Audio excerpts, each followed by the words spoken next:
अश्वत्थामा के माथे पर जन्म से ही चूड़ामणि जड़ी हुई थी। यह उसे भगवान शिव का वरदान प्राप्त था।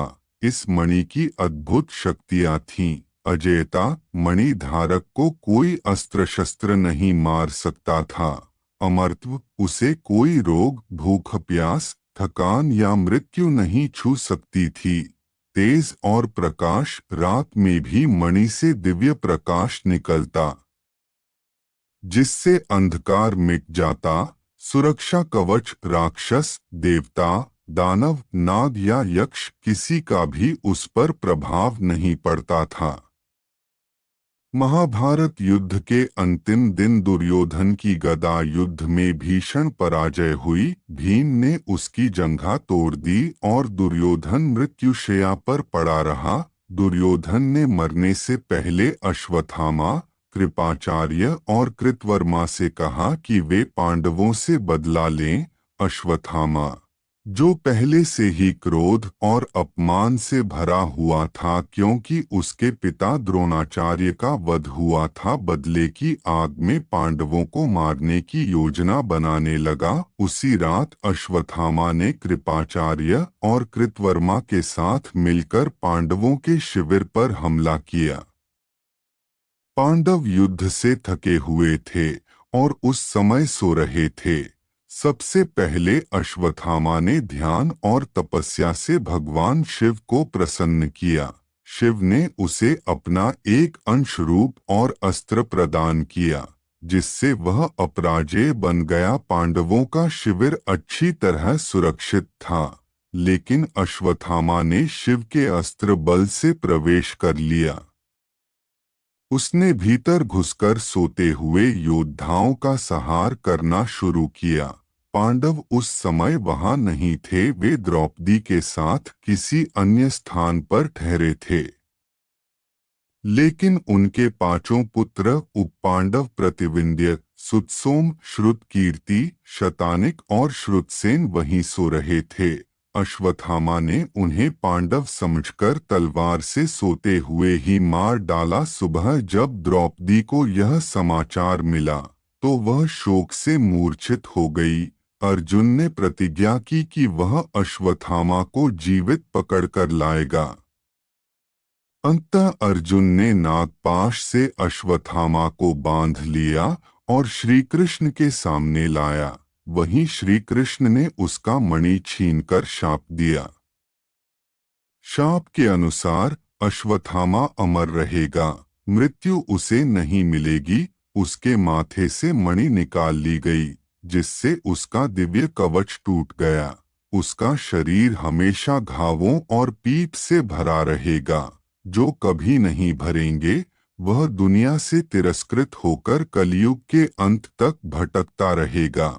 जब भगवान विष्णु कल की अवतार लेंगे, तब अश्वत्थामा को मुक्ति मिलेगी।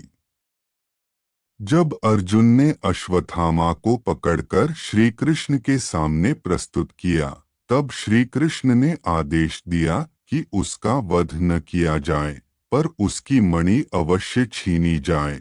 अर्जुन ने उसके माथे से मणि निकाल ली। श्री कृष्ण ने वह मणि द्रौपदी को दी, ताकि उसे यह संतोष रहे कि उसके पुत्रों का हत्यारा बिना दंड के नहीं छूटा। बाद में यह मणि युधिष्ठिर को दी गई और हस्तिनापुर के राजभंडार में सुरक्षित रखी गई। कुछ लोक कथाएं कहती हैं कि श्री कृष्ण ने मणि को गुप्त रूप से द्वारका में सुरक्षित कर लिया था। कुछ मानते हैं कि मणि को इंद्रप्रस्थ हस्तिनापुर की राजगद्दी का हिस्सा बना दिया गया। कुछ क्षेत्रीय पुराणों में उल्लेख है कि श्री कृष्ण ने इसे धरती की गोद पाताल गुप्त स्थान में छुपा दिया, ताकि कोई उसका दुरुपयोग न कर सके। मणि की असली स्थिति आज तक रहस्य ही है।